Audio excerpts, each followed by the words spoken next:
Hi. Hi. I'm super excited to be here.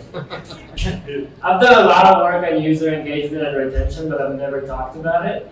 And I've never met people who wanted to hear about it. So it's awesome to have you guys all here to actually listen. And then before we start, I guess first, thanks to Glebs and the team for organizing something like this. I wanted to get a sense from the audience. Could a couple of people speak to what you're hoping to get out of the talk about engagement, about retention?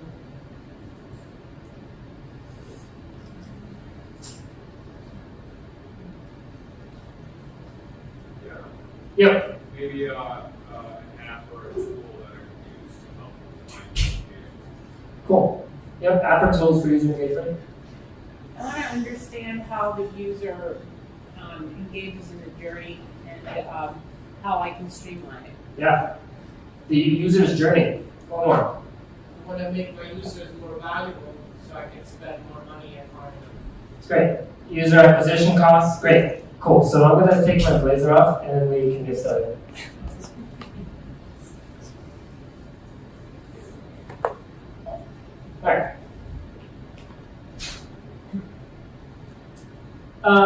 So you know what? Before I dive into that, thank you for the bio. I wanted to just talk very briefly about how I've engaged with user engagement, why I'm here. I won't go into my whole bio, but basically I started in finance, which I think is a mistake a lot of people make, and then I transitioned out.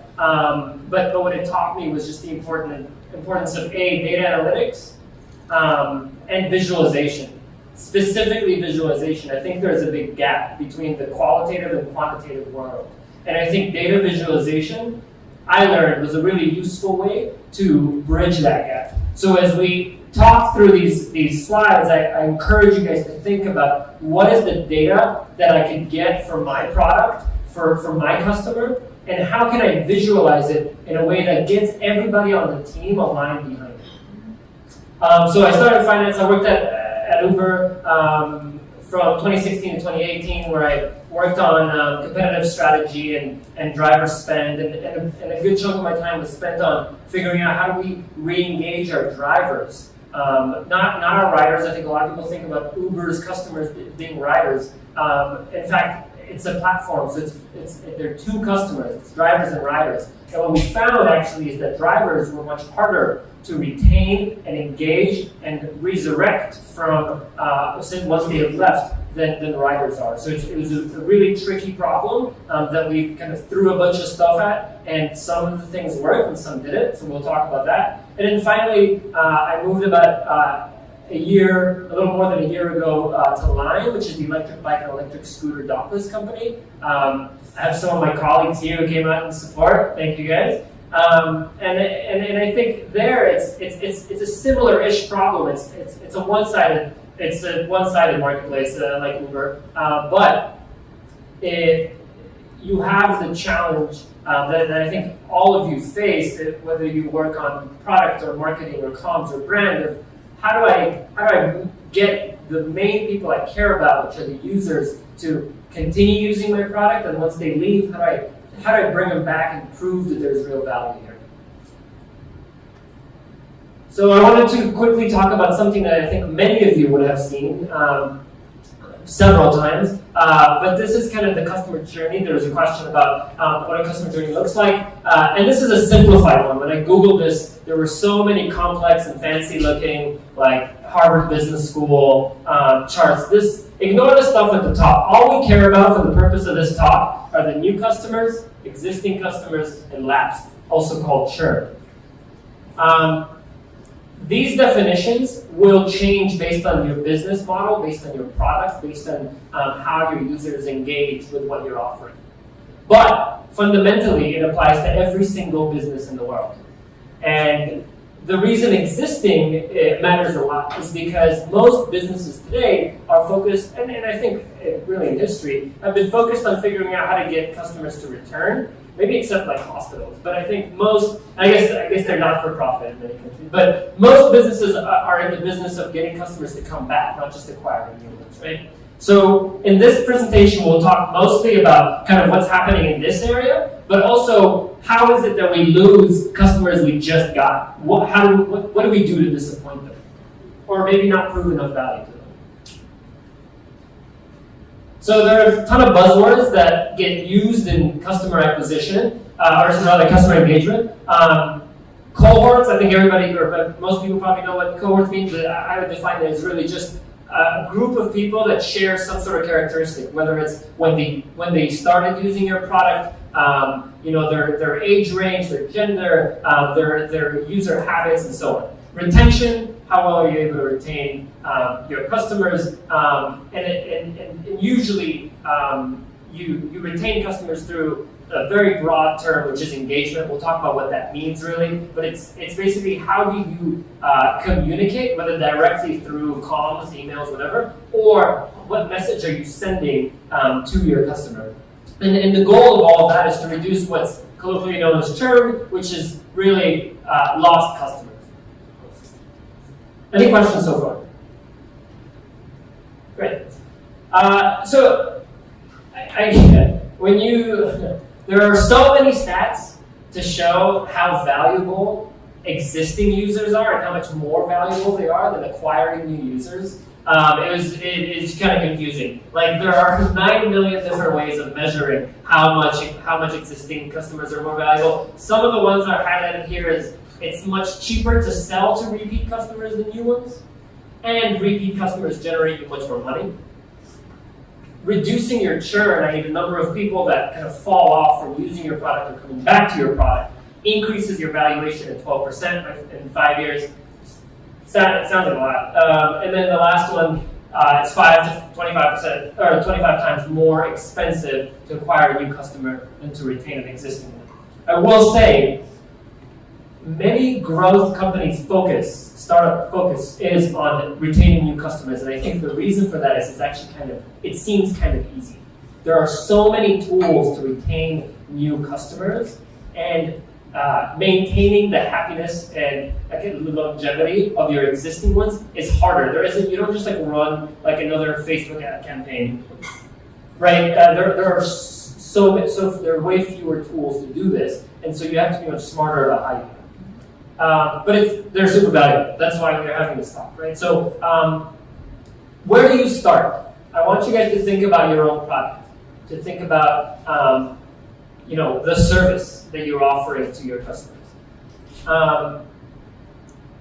Actually, before I jump into this, by show of hands, how many people here know their retention rate?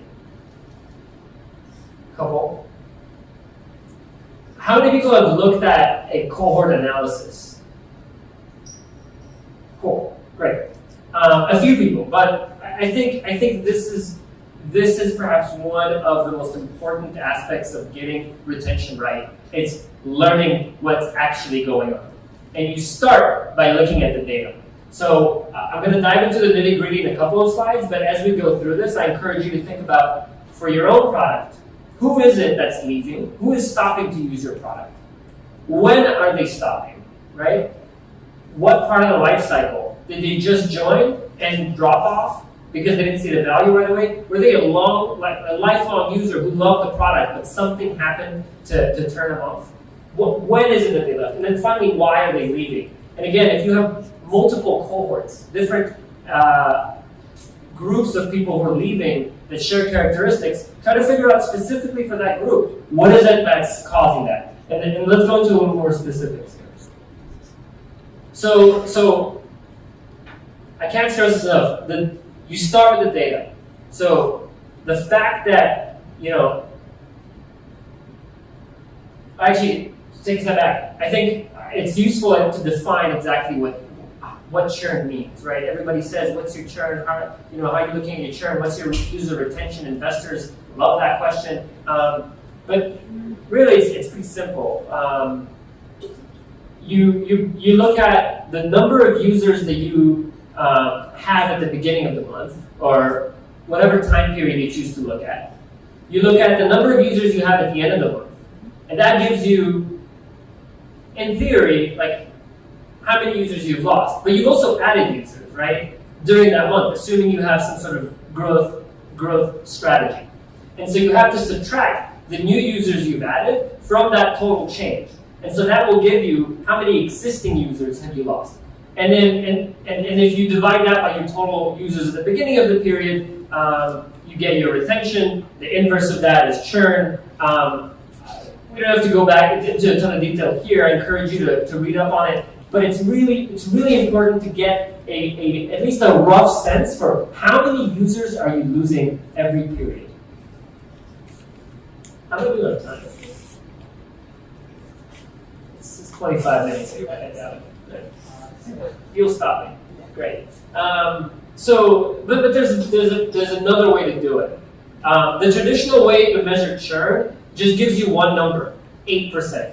That says that 8% of your customers are leaving every month. That's not useless. That is useful information to know. But what you want to look at is what is the story of your customers? And we had a question about this earlier at the beginning, right?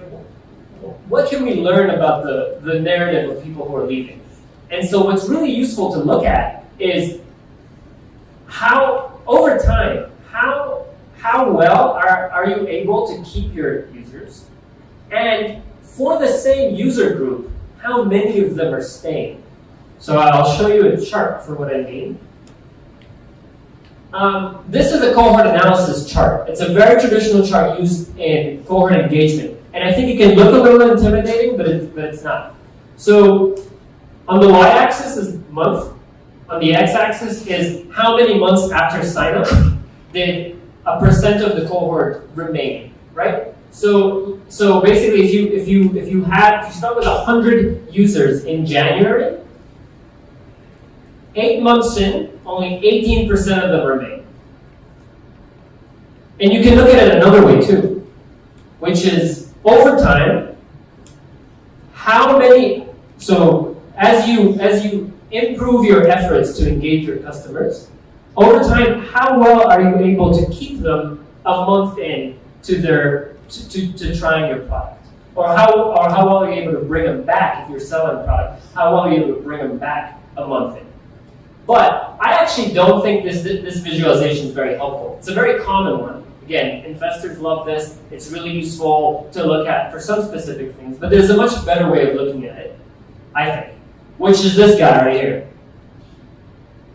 And this visualizes what the second thing I just mentioned, which is basically over time, how good of a job are you doing in making your customers come back?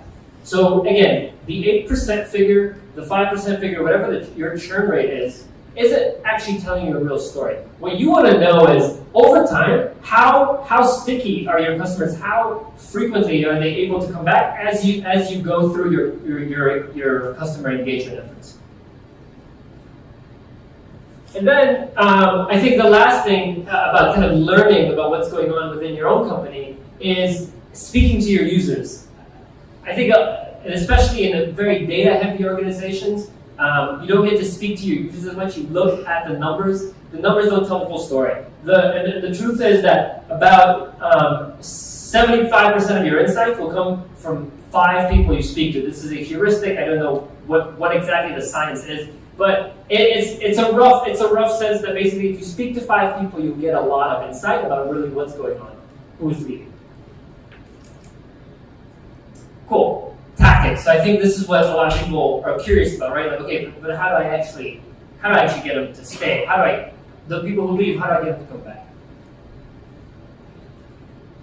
But I wanted to wait another slide for that, because I think many successful tactics, which is what if you look up churn engagement online, you'll get a listicle of 12 best churn re-engagement tactics. And they will have some useful content. But what I think a lot of the material that's out there misses about how to engage your customers is that no matter how good your comms strategy is, your emails to get them back, your tricky ways, like psychological tricks to get them to stay, right? None of that is going to work or matter if you haven't changed something about your product that's making your users leave it, or making your users use it less, or making your users not come back. So until you look at the data, that's why I started with the data, until you really look at the data and speak to your users and understand your cohorts, and really learn what you need to change fundamentally, none of the stuff that I'm talking about in the next few slides about tactics is going to happen.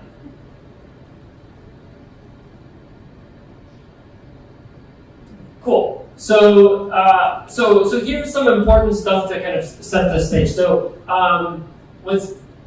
it's really useful to think about the early versus late life cycle differentiation, because you want to treat your users who leave early differently from users who've been loyal and been coming back or have been using the product consistently over time.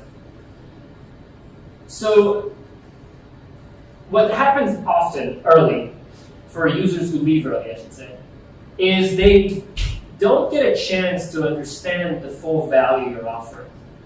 This can be related to your user interface. It can be related to the way you communicate your value. It can be related to a paywall that's just too aggressive and doesn't let you really experience the product. 6 minutes, excellent. But that tends to happen a lot. If you really feel like you have good value, then the problem might be that you're not doing a good job explaining it. And again, this is user conversations, but also data. Look at what step of the funnel, if you're signing them up, did they drop off at? And there are also a bunch of reasons why they might be leaving, having seen what your app is about. Maybe there just isn't enough value for them. Maybe they aren't the real target audience. And then late life cycle is a little different.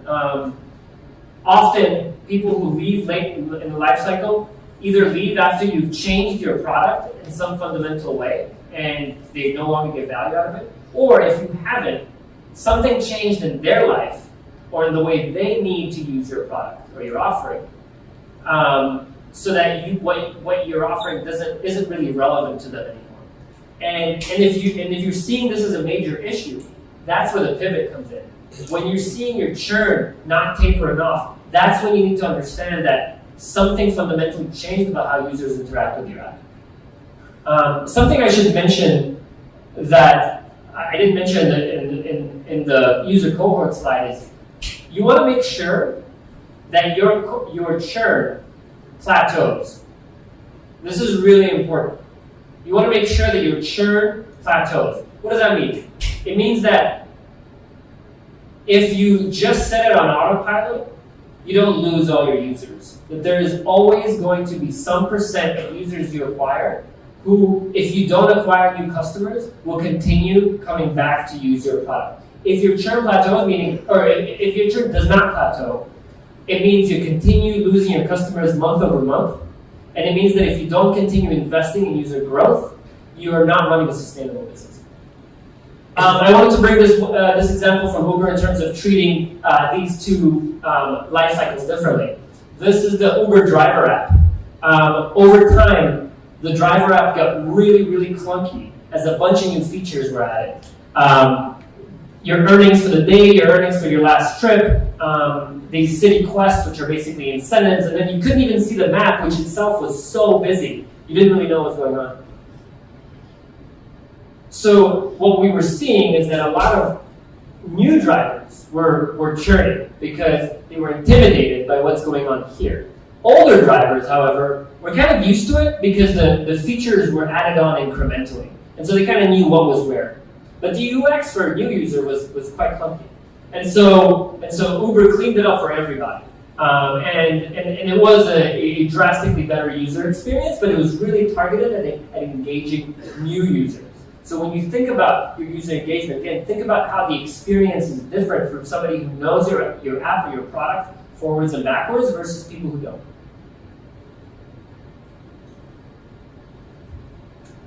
Predictive customer service or customer experience. Something like 95% of your customers leave without contacting you in some way. The reason that's important is because when they contact you, that's when you can know something is wrong and you can fix it. But there are ways to get really smart about it. And one of the ways that Uber did this was trying to figure out from the data after what experiences are users stopping or reducing their usage of the platform. What sort of app interactions, what sort of driver exchanges, right? And so, for example, here you could do so Uber could do something, I'm not sure if this was actually implemented or not, but you could do something like if you weren't able to connect with your driver a few times in the last month, which Uber has data on, here are some tips on how to make sure you actually do that, right? And that's a way to identify a problem without the user having to voice it and addressing it proactively. And then there's a much simpler one, which is just when your churn numbers are showing that a certain cohort has a reduction in their interaction with your app, or a reduction in the number of times they come back to your website or your product, you can just shoot them a quick note, and it can be personalized, and they can come on behalf of someone on your customer support team and say, hey, if you got any questions, we're right here. Finally, what Uber did, which I thought was kind of smart, was every week that a driver didn't drive, you would get this email saying, here are your earnings. And it creates this feeling of FOMO, of, oh, I could be driving, I could be making money, but I'm making zero right now. And you can think about how that might apply to your product. What are your customers missing out on by not purchasing or engaging with your product? New feature announcement is kind of a classic playbook one, but I would caveat this that announcing a new feature, nobody really gives a shit, is the truth. The only time they do care is if it really directly addresses something that they have struggled with, or a challenge they have faced that have forced them to either leave or reduce their usage. A lot of people say, oh, I'm just going to update them and all this cool stuff I've been working on. But the fact is, when you think about sending a feature update to your whole cohort, think again. Think about who actually cares about this. Target it. Make it personal. And make it really feel like it matters. Because if it doesn't, you get unsubscribes, and then you lose those customers forever. And then I think this is one of my last ones. Oh, don't leave us email. Is I think a big no-no. It's one of those things recommended in like top 12 strategies of like, we see that you haven't interacted with our app in the last 30 days, please come back. Those don't work. And the reason is they don't work is what I said in the beginning of the tactics section, which is most people do those as kind of like a Hail Mary without having made any fundamental changes to their value, to the value prop.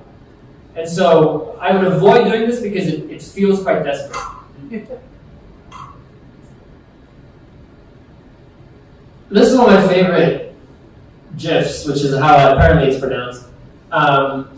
This is a drone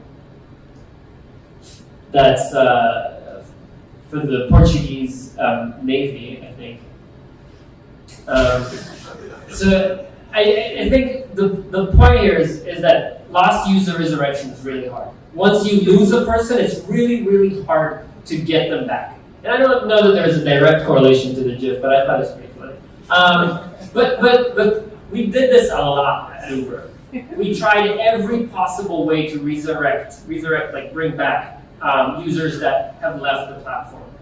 Whether it's promos, messaging, emails, comms updates, rebrands. Like we've done so many things hoping that one of them will work, and the fact is that it is so difficult to bring back a customer once you've lost them, and why it's so important to catch that early on in the life cycle. And the reason it's so important, it's so difficult is that once you bring them back, even if you have an amazing tactic, it's really hard to keep them again, because usually they come back for whatever temporary offer you do. So we did a lot of like bonuses where it's like if you're a driver and you drive 50 trips for 4 weeks in a row, you get $100. And we got a huge uptick in churn resurrected drivers, like people who were like, oh sweet, this is great, I'm gonna do that. And then as soon as the bonus ends, they leave again, because you haven't fundamentally addressed what they didn't need, what wasn't working for them.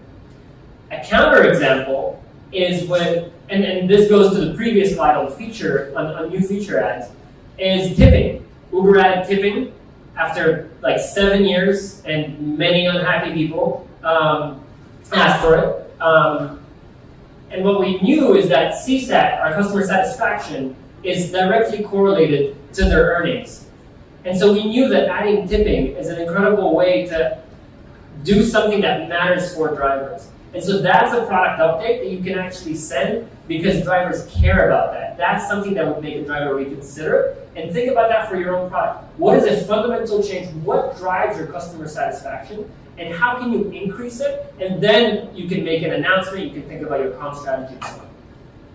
Cool. That's my last slide. I would like to take like 30 seconds to just talk about experimentation, because I realize I didn't include it in this one, in this deck. Experimentation is super important. The previous speaker talked about it, and that's when it hit me. I'm like, how the hell did I not talk about experimentation? Figure out how to A/B test.